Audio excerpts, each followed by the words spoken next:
Hello everyone, welcome back to our channel education plus. तो भाई कैसे हैं आप सभी लोग।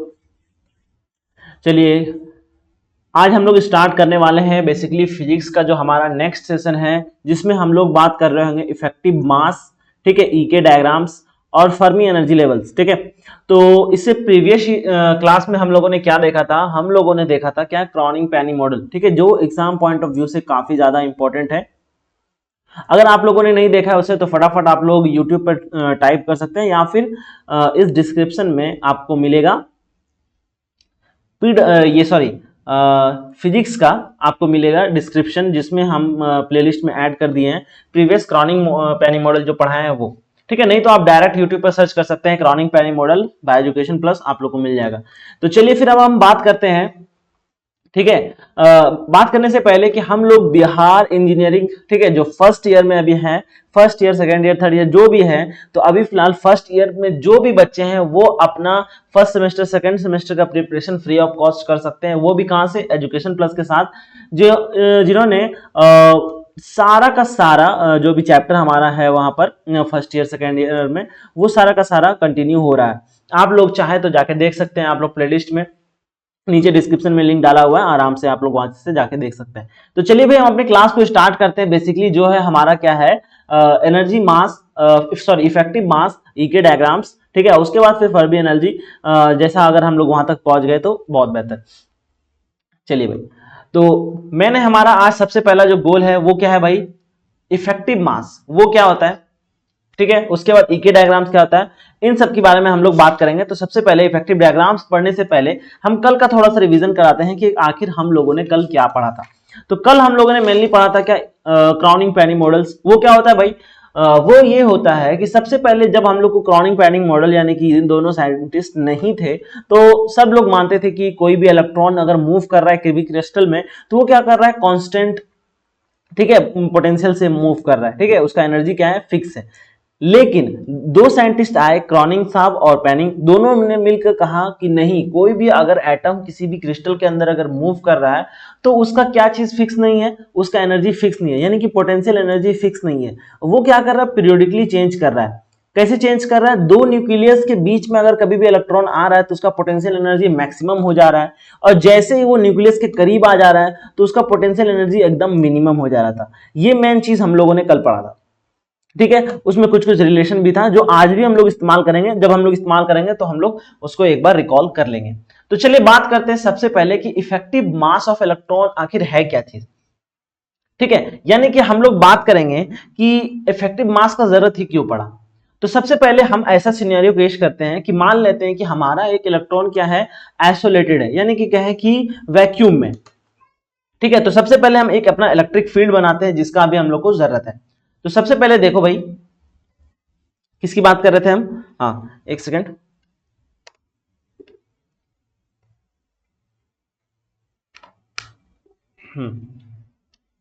चलिए। तो सबसे पहले हम क्या करते हैं, केस वन, केस वाइज देखते हैं कि जैसा है उस हिसाब से हम लोग अपना देखेंगे।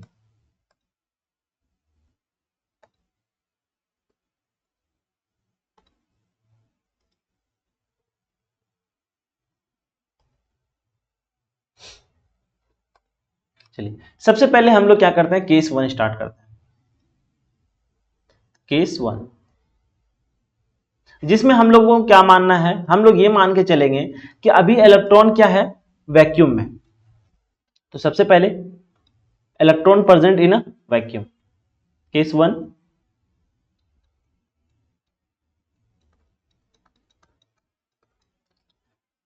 Electron present in a vacuum,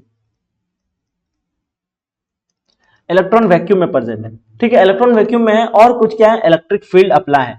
तो अगर मान लें कि हमारा जो इलेक्ट्रिक फील्ड है वो सारा इलेक्ट्रिक फील्ड कुछ इस डायरेक्शन में है। ठीक है, हमारा सारा इलेक्ट्रिक फील्ड क्या है, इस डायरेक्शन में है। तो चलिए यहां पर हम इलेक्ट्रिक फील्ड बना देते हैं, ये रहा हमारा इलेक्ट्रिक फील्ड। ठीक है, तो ये हमारा है इलेक्ट्रिक फील्ड, यहां पर है इलेक्ट्रॉन रखा हुआ। ठीक है, अगर हमारा इलेक्ट्रिक फील्ड इधर है तो ये बताइए कि फोर्स कहां पर लगेगा। ठीक है, हम लोग अपने, जब हम लोग 11th में थे, ठीक है, तभी हम लोगों ने देखा था कि कोई भी अगर इलेक्ट्रॉन है वो अगर किसी भी इलेक्ट्रिक फील्ड में है, अगर वो निगेटिव चार्ज है तो उसके अपोजिट डायरेक्शन में फोर्स लगता है, ठीक है। अगर पॉजिटिव चार्ज है तो जिस डायरेक्शन में इलेक्ट्रिक फील्ड है उसी डायरेक्शन में उस पर फोर्स लगता है। तो फोर्स इस पे कहां लगेगा भाई, फोर्स लगेगा पीछे, और वो फोर्स का वैल्यू होगा force is equal to QE, ठीक है, force is equal to QE। चलिए ये तो हो गया फोर्स इसका। F इज इक्वल टू, इसको अच्छे से लिख देते हो ताकि अच्छे से नोट्स बनाने में आप लोग को आसानी हो। तो यहां पर फोर्स इज इक्वल टू क्या हो गया, force is equal to QE। चलिए ये तो हुआ एक, जब क्या हो, कोई भी इलेक्ट्रॉन किसमें हो, वो क्या हो, वैक्यूम में हो, यानी कि एक इलेक्ट्रॉन हो और इलेक्ट्रिक फील्ड हो, तब कैसा होगा। तो फोर्स इज इक्वल टू, यहां पर लिख देते हैं, force is equal to QE, यानी कि चार्ज इंटू इलेक्ट्रिक फील्ड। अब हम लोग एक केस और ट्राई करते हैं। अब उस केस में हम लोग क्या मानेंगे, उसमें मानेंगे कि इलेक्ट्रॉन किसमें है, किसी भी एक क्रिस्टल में प्रेजेंट है। केस 2 है हमारा, क्या चीज, केस 2 है हमारा कि इलेक्ट्रॉन किसी भी क्रिस्टल में प्रेजेंट है। ये कैसा था, आइसोलेटेड वैक्यूम में था। अब क्या है, किसी भी क्रिस्टल में प्रेजेंट है, electron present in a crystal.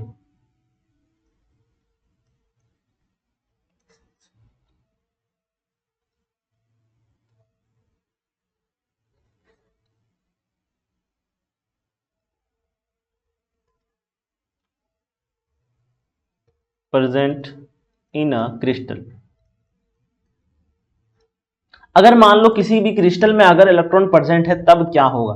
तो सबसे पहले क्रिस्टल में क्या होगा, न्यूक्लियस होगा। तो सबसे पहले हम लोग न्यूक्लियस बना लेते हैं। ये हो गया हमारा न्यूक्लियस, ठीक है। पॉजिटिव चार्ज क्या बता रहा है, यहां पर क्या है, न्यूक्लियस है। तो चलिए यहां पर हमारा एक न्यूक्लियस बन गया।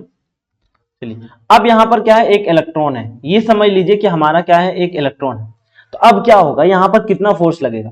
तो सबसे पहली बात है कि अगर इलेक्ट्रॉन है और यहां पर हम लोगों ने क्या किया, एक इलेक्ट्रिक फील्ड भी हम लोगों ने अप्लाई कर दिया। इलेक्ट्रिक फील्ड कैसा है, कुछ इलेक्ट्रिक फील्ड है ऐसा कुछ। ये मान लो कि हमारा क्या है, इलेक्ट्रिक फील्ड है। ये हो गया हमारा इलेक्ट्रिक फील्ड E, ठीक है। अगर ये हमारा इलेक्ट्रिक फील्ड है, सबसे पहले कुछ नहीं जानते, सबसे पहले इलेक्ट्रॉन के ऊपर फोर्स कितना लगेगा। तो इलेक्ट्रॉन के ऊपर फोर्स लगेगा भाई, इलेक्ट्रॉन के ऊपर जो फोर्स लगने वाला है, फोर्स इज इक्वल टू हो जाएगा कितना,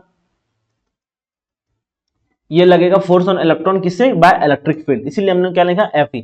अब रही दूसरी बात कि अब यहां पर हम लोगों ने जब प्रीवियस क्लास में क्या देखा था, क्रॉनिंग पेनी मॉडल, कि इलेक्ट्रॉन किसी भी अगर क्रिस्टल में है तो ठीक है, तो वहां पर क्या होता है, उसका एनर्जी पीरियोडिकली चेंज होते रहता है, ठीक है, उसका एनर्जी पीरियोडिकली चेंज होते रहता है। या फिर ये कह सकते हैं कि जब वो दो न्यूक्लियस के बीच में रहेगा तो उस पर एनर्जी हाई होगा, मैक्सिमम पोटेंशियल होगा। लेकिन और जैसे जैसे वो करीब आते जाएगा न्यूक्लियस पे, तो एक फोर्स कौन लगाएगा, उस पर न्यूक्लियस भी एक फोर्स लगाएगा, यानी कि पॉजिटिव चार्ज इस पे फोर्स लगाएगा। तो इस पे एक फोर्स लगे तो उसको हम लोग लिख सकते हैं Fn, ठीक है, फोर्स बाय द न्यूक्लियस, ठीक है। अब आते हैं नेक्स्ट। अभी हम लोगों ने क्या चीज देखा, और हम लोगों ने कल क्या देखा था, कल हम लोगों ने देखा था, वो भी चीज लिख ही देते हैं कि हम लोगों ने कल देखा था कि अगर कोई भी इलेक्ट्रॉन किसमें हो, किसी भी क्रिस्टल में हो, ठीक है, तो उसका एनर्जी क्या होता है, पीरियोडिकली चेंज करते जाता है। किसके, दो न्यूक्लियस के बीच में क्या होता है, उसका मैक्सिमम होता है कितना, V0, और नीचे कितना होता है, V, यानी कि दो इलेक्ट्रॉन, दो न्यूक्लियस के बीच में इलेक्ट्रॉन का एनर्जी क्या होता है, मैक्सिमम होता है। और जैसे वो न्यूक्लियस के करीब आता है उसका एनर्जी जीरो हो जाता है, ठीक है। और अभी हम लोग क्या देखें, जैसे न्यूक्लियस के करीब आएगा पोटेंशियल एनर्जी जीरो होगा, यहां पर फोर्स लगेगा। जैसे न्यूक्लियस के करीब आएगा तो ये पॉजिटिव चार्ज इसके ऊपर फोर्स लगेगा। कौन सा फोर्स लगेगा, फोर्स बाय द न्यूक्लियस। इतना तो समझ गए। अभी हम लोग के पास उस इलेक्ट्रॉन के ऊपर कितना फोर्स लग रहा है, अगर वो हम देखें तो टोटल फोर्स क्या हो गया, यानी कि force in A crystal, force on a electron inside a crystal, वो कितना होने वाला है, F इज इक्वल टू क्या हो जाएगा, force by the electric field plus force by the nucleus, ये दो चीज। अब हम लोग क्या करते हैं, न्यूटन्स लॉ से हम लोग जानते हैं फोर्स इज इक्वल टू क्या होता है, मास इनटू एक्सेलरेशन, ठीक है। और फोर्स E यानी कि इलेक्ट्रिक फील्ड के द्वारा कैसे लगेगा फोर्स, वो होगा QE, ठीक है। तो हम लोग क्या करते हैं, यहां पर इलेक्ट्रॉन और इलेक्ट्रिक फील्ड ये लिख दिया हम लोगों ने। ठीक है, उसके बाद फिर न्यूक्लियस के द्वारा जो फोर्स लगने वाला है उसका नाम हम लोग को क्या रखते हैं, सेम चीज एम डैश और ए। ठीक है, फोर्स इज इक्वल टू क्या होता है, मास इनटू एक्सेलरेशन। वैसा ही हम लोगों ने बस मास चेंज कर दिया कि हो सकता है कि ये मास क्या हो, कुछ दूसरा हो, इसीलिए हम लोगों ने वहां पर क्या किया, एम डैश लिखा।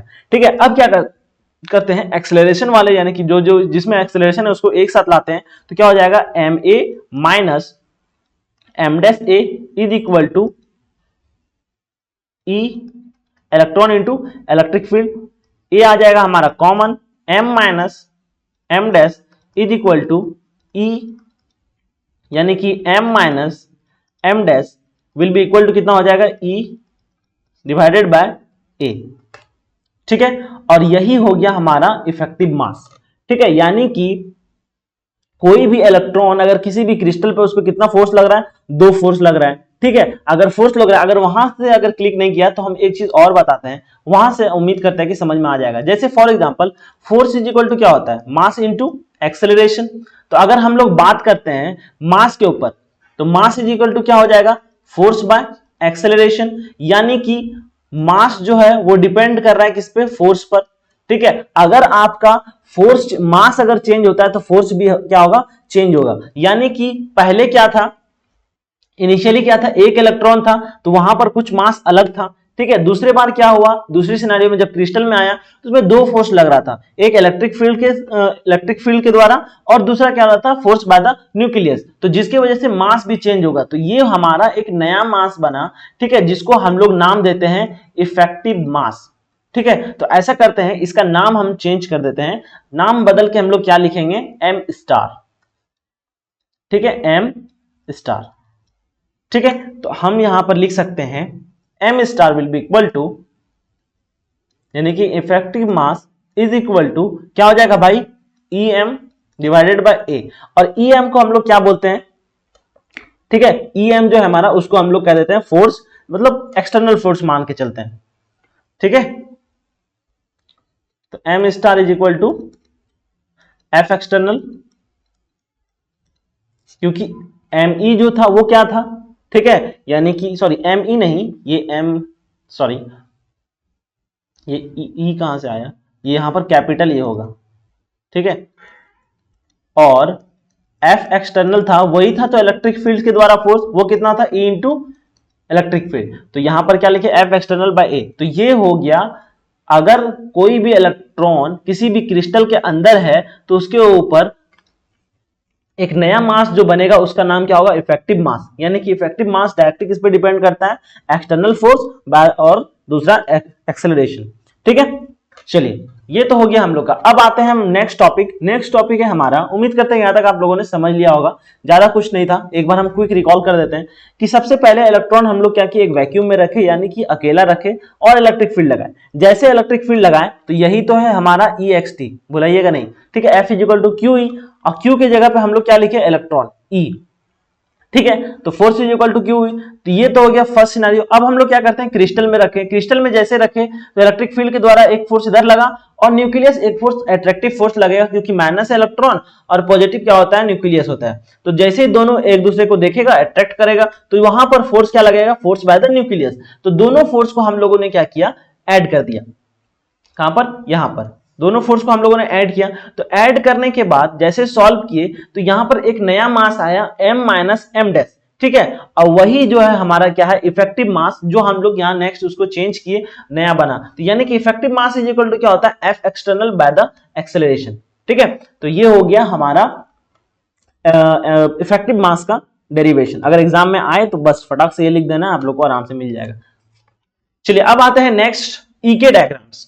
ईके डायग्राम्स क्या चीज है भाई, ठीक है, तो ईके डायग्राम्स को समझने के पहले हम लोग क्या करेंगे, दो इक्वेशन के बारे में बात करेंगे जो हम लोगों ने पढ़ा था कब, क्राउनिंग पेनी मॉडल जब हम लोगों ने पढ़ा था तो तभी हम लोगों ने बात किया था। सबसे पहले क्या था वो दो इक्वेशन जो था, एक जब हमारा पोटेंशियल एनर्जी 0 था और एक बार जब पोटेंशियल एनर्जी हम लोग का इन्फिनिटी था। ठीक है, यानी कि पोटेंशियल एनर्जी इनफाइनाइट था। जब हमारा पोटेंशियल एनर्जी इनफाइनाइट था और जब पोटेंशियल एनर्जी 0 था तब क्या होता, यानी कि तभी हमारा एनर्जी का जो वैल्यू था E इज इक्वल टू वो क्या था भाई, मोमेंटम का स्क्वायर डिवाइडेड बाय 2m, ठीक है। और फिर जब पोटेंशियल एनर्जी इनफाइनाइट था तभी हमारा एनर्जी का जो वैल्यू था वो कितना था भाई, n square h square divided bye 8ma square, यही था, ठीक है। यही दो कुछ था हमारा। चलिए ये चीज आप लोग को याद हो गया। अब आते हैं यहां से हम लोग को क्या देखेंगे, ईके के बीच में हम लोग को बस एक डायग्राम देखना है, यानी कि एक ग्राफ के बारे में बात करना है, ठीक है। तो सबसे पहले हम लोग यहां पर आगे बढ़ने से हम लोग क्या करेंगे, सिर्फ इस इक्वेशन के बारे में हम लोग बात करेंगे। किस इक्वेशन के बारे में बात करेंगे, E is equal to P square divided by 2m। इस इक्वेशन के बारे में हम लोग अपन अभी बात करने वाले हैं, ठीक है। तो इसको हम लोग स्टार बांध देते हैं, ठीक है। तो सबसे पहले यहां पर P क्या है, P है हमारा मोमेंटम, ठीक है। P है हमारा मोमेंटम। अगर हम लोग इसको क्लासिकल फिजिक्स के बारे में लिखेंगे तो क्या लिखेंगे, मास इंटू वेलोसिटी।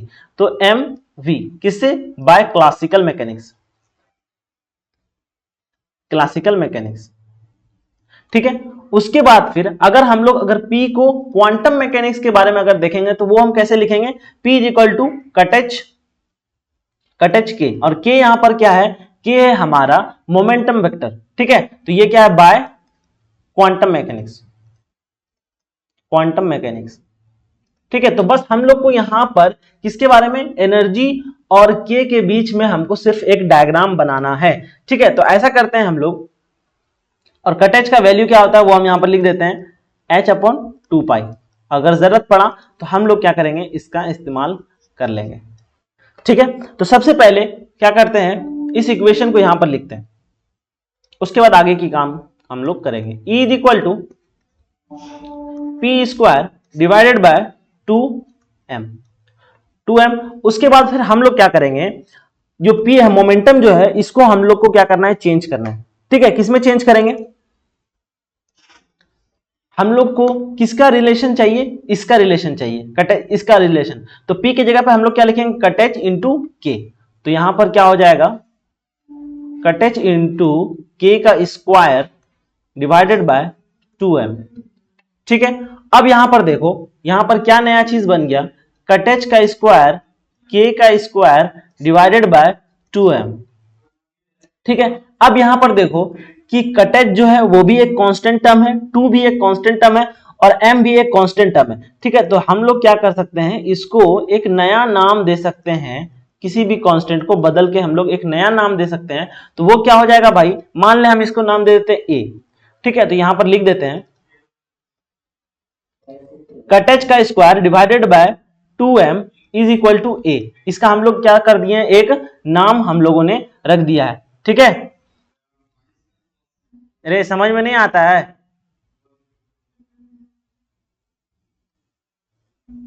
ठीक है। तो कहां पर थे, हाँ, कट एच का square 2m is equal to a, ये हम लोगों ने एक कांस्टेंट माना, और यहां पर से क्या हो जाएगा, k का स्क्वायर, ये हो गया e। अब बताइए कि ये देखा देखा इक्वेशन लग रहा है आप सभी को, ये किसका इक्वेशन है, ये किसका इक्वेशन है, यानी कि y is equal to mx का स्क्वायर, वो किसका इक्वेशन होता है, पाराबोला का। तो हम लोग क्या करते हैं, इसका एक डायग्राम बनाते हैं जो हम लोग को बनाना था आज, ठीक है। तो ये कैसा हो जाएगा भाई, ठीक है।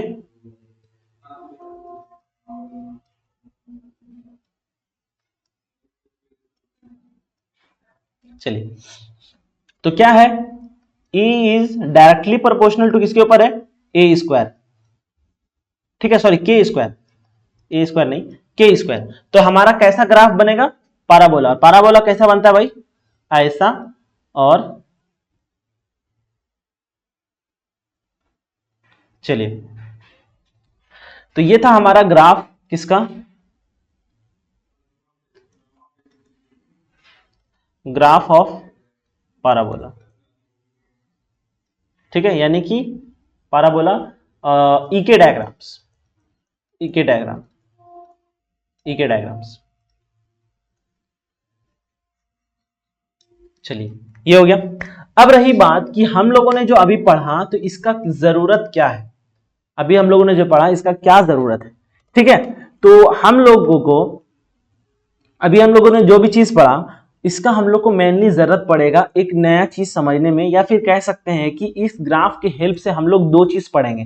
ठीक है, वो क्या चीज पढ़ेंगे? डायरेक्ट बैंड सेमीकंडक्टर और इनडायरेक्ट बैंड सेमीकंडक्टर। ठीक है, तो चलिए, और यहां पर भी एडिट कर सकते हैं कि अगर हम लोग किसी, जैसे कि यहां पर m लिखा हुआ है ना, तो इसकी जगह पे हम लोग नया चीज लिख सकते हैं। ऐसा करते हैं, इसको नोट में डाल ही देते हैं, यहां पर लिख देते हैं नोट में। ठीक है, नोट में क्या देना है? Electron is in motion. जब इलेक्ट्रॉन क्या होगा? मोशन में होगा। सो वी हैव, क्या करना? So we have to use, क्या यूज करना पड़ेगा? So we have to effective mass, effective mass, mass of electron. ठीक है, या फिर ये भी कह सकते हैं, अगर इलेक्ट्रॉन क्या है किसी भी क्रिस्टल में, तो हमको क्या यूज करना पड़ेगा? इफेक्टिव मास। तो फॉर्मूला अभी हम लोग थोड़ी देर पहले जो देखे थे, E इज इक्वल टू क्या बना था? कट एच का स्क्वायर, के का स्क्वायर डिवाइडेड बाय 2m। ठीक है, तो ये वाला मास अब बदल के किस में बदल जाएगा? अब यहां पर स्टार आ जाएगा। ठीक है, एक नया इक्वेशन, जो इक्वेशन नहीं, थोड़ा सा बस मॉडिफिकेशन किए। अब रही बात की एप्लीकेशन क्या है, ये जो अभी हम लोग पढ़े EK डायग्राम, इसका एप्लीकेशन क्या है? तो इसका एप्लीकेशन है, इसका मेनली एप्लीकेशन है क्या चीज पढ़ने में? अभी हम लोग जो कल जो स्टार्ट करेंगे अंडरस्टैंड करने के लिए, क्या? Direct band, direct band, direct band semiconductor. ठीक है, उसके बाद दूसरा indirect band semiconductor, indirect band semiconductor. ठीक है, इनडायरेक्ट बैंड सेमीकंडक्टर, ये दो चीज हम लोगों को सीखने में मदद मिलेगा। ठीक है, तो चलिए, हमारा क्लास अब यहां पर फाइनली कंप्लीट हो गया। अब हम लोग क्या करेंगे नेक्स्ट क्लास में? ठीक है, नेक्स्ट क्लास में हम लोग क्या करेंगे? नेक्स्ट क्लास में हम लोगों को थोड़ा सा बचा है फर्मी एनर्जी लेवल। ठीक है, वो कंप्लीट हो जाएगा, फिर हम लोग सेमीकंडक्टर स्टार्ट कर देंगे। मेनली अब हम लोग जो सेमीकंडक्टर स्टार्ट करेंगे, तो वहां पर हम लोगों को कोई भी दिक्कत नहीं होगा, क्योंकि हम लोगों ने इलेक्ट्रॉनिक मटेरियल्स में वो सारा चीज कवर कर लिया है जो हम लोग को सेमीकंडक्टर पढ़ने के वक्त में जरूरत होगा। तो अगर हम लोग अभी पढ़ लिए, तो तभी हम लोग को ज्यादा सोचना नहीं पड़ेगा, फटाफट हम लोग का सेमीकंडक्टर कंप्लीट हो जाएगा। तो दैट्स ऑल, थैंक यू। मिलते हैं हम अपने एक नए लेक्चर में, जहां पर हम लोग पढ़ रहे होंगे क्या चीज? फर्मी एनर्जी लेवल्स पढ़ेंगे, फिर सेमीकंडक्टर स्टार्ट करेंगे। चलिए, दैट्स ऑल, थैंक यू। और आप लोग फटाफट कमेंट में बताइएगा कि आप लोग का डीसी कंप्लीट हो गया है कि नहीं, ताकि मैं फटाफट, अगर आप लोगों को कुछ बच गया और रह गया हो, अगर बैकलॉग चल रहा हो, तो थोड़ा सा वेट करके हम जल्दी ही एसी सर्किट स्टार्ट करने वाले हैं। ठीक है, आप लोग कमेंट करके बताइएगा।